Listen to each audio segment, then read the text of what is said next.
noite a todos. Eu me chamo Felipe Siqueira, sou aluno do curso de Letras Português pela Universidade Federal do Piauí e hoje eu trago uma videoaula com o tema Processo de Formação de Palavras, videoaula esta que serve como um dos requisitos para a obtenção de nota na disciplina de estágio obrigatório 3. Bom, para dar início ao nosso conteúdo, eu trouxe uma tirinha do Calvin, onde lá no primeiro quadrinho ele diz: "O que é isto? Parece nojento", se referindo à comida que a mãe dele está oferecendo. Ela responde: "É comida vegetariana, faz bem para você." Vegetariana? Eca, eu não sou vegetariano, eu sou sobremesiano. Então, trazendo essa tirinha para o contexto do nosso conteúdo, nós percebemos que vegetariano ela é uma palavra facilmente encontrada no dicionário de língua portuguesa. Já sobremesiano, ao contrário, é um neologismo, ou seja, é uma nova palavra que o Calvin criou aqui dentro do contexto em que ele está inserido. Esses neologismos, eles fazem parte também dos processos de formação de palavras, assim como a derivação, a composição, que são os dois assuntos que eu vou trabalhar mais na frente. E esses processos, eles agregam ao nosso léxico, né, que é o conjunto de palavras e expressões que nós usamos no nosso dia a dia, eles agregam às mais de 400 mil palavras que nós temos aí disponíveis, novas palavras, novas expressões que nós podemos usar, certo? Pode passar.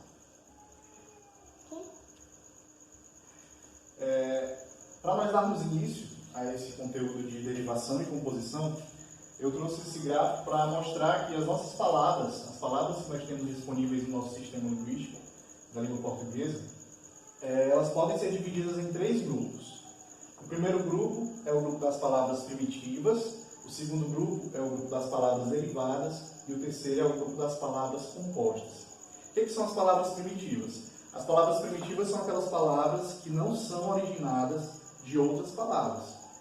Já as palavras derivadas, ao contrário, como o próprio nome já sugere, elas se derivam de outras palavras, se originam de outras palavras. Que palavras são essas? As palavras primitivas. Já as palavras compostas, elas são formadas por 2 ou mais palavras que nós já temos dentro do nosso vocabulário, formando assim uma nova palavra. Certo? Pode passar. Bom, e o primeiro processo que eu vou trabalhar aqui de formação de palavras é a derivação. E aí ela se ramifica em vários tipos, né, de derivação. A primeira é a derivação prefixal. O que é a derivação prefixal? É quando nós adicionamos um prefixo ao núcleo de uma palavra primitiva. Aqui eu trouxe o exemplo da palavra inútil, por exemplo. Inútil, ela é formada a partir da junção do prefixo in mais a palavra primitiva útil. Quando nós fazemos esse processo, né, que se chama derivação prefixal, nós criamos uma nova palavra na nossa língua portuguesa, que é a palavra inútil. Outro processo semelhante acontece na derivação sufixal. Só que aqui, ao invés de nós adicionarmos um prefixo, que é aquele termo que vem antes do radical, agora nós vamos adicionar um termo que vem depois do radical da palavra primitiva. A exemplo de jardinagem. Jardinagem ela é formada pela junção da palavra primitiva jardim mais o sufixo agem. Quando nós fazemos a junção desses 2 termos, nós damos origem a uma nova palavra, que é a palavra jardinagem. Certo? A próxima derivação é a derivação parassintética, que ela é bem semelhante ao processo de derivação prefixal e sufixal. Tem uma pequena diferença que eu vou falar mais na frente, certo? A derivação parassintética, ela acontece com o acréscimo de um prefixo e um sufixo simultaneamente à palavra primitiva. Ou seja, eu trouxe aqui o exemplo da palavra apaixonar. Na palavra apaixonar, nós temos um prefixo a, que se junta à palavra primitiva paixão e o seu núcleo, e se junta também ao sufixo ar. Quando nós juntamos esses 3 termos, nós temos a palavra apaixonar, esse novo vocábulo da nossa língua portuguesa. Certo? E aí qual é a diferença da derivação parassintética para a derivação sufixal e prefixal? Já que ambas acontecem com um acréscimo simultâneo de um prefixo e de um sufixo. Na derivação parassintética, se nós tirarmos um dos elementos aqui que nós acrescentamos à palavra primitiva, essa palavra ela fica sem sentido e ela não existe dentro da língua portuguesa. Por exemplo, se eu tiro aqui o sufixo AR, vai ficar a palavra apaixon. essa palavra não existe dentro do nosso vocabulário. Assim também acontece se eu tirar o prefixo a. Vai ficar a palavra apaixonar. Essa palavra também não existe dentro do nosso vocabulário. E isso não acontece na derivação sufixal e prefixal. Por exemplo, com a palavra infelizmente.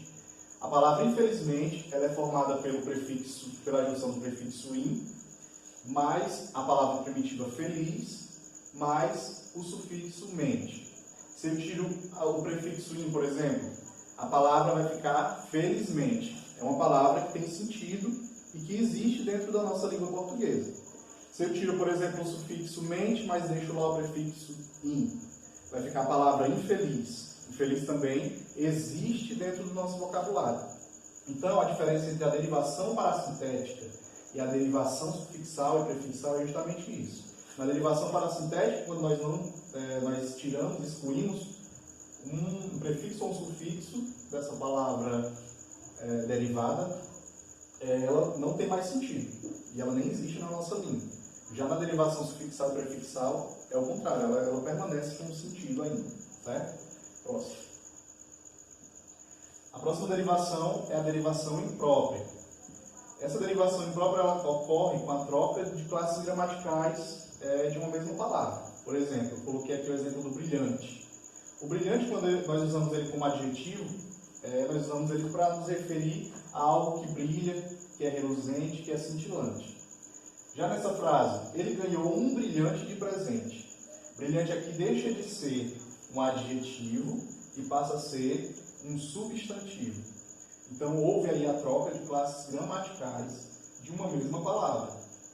Quando acontece isso, nós damos o nome de derivação imprópria. Certo? A próxima derivação. A derivação regressiva.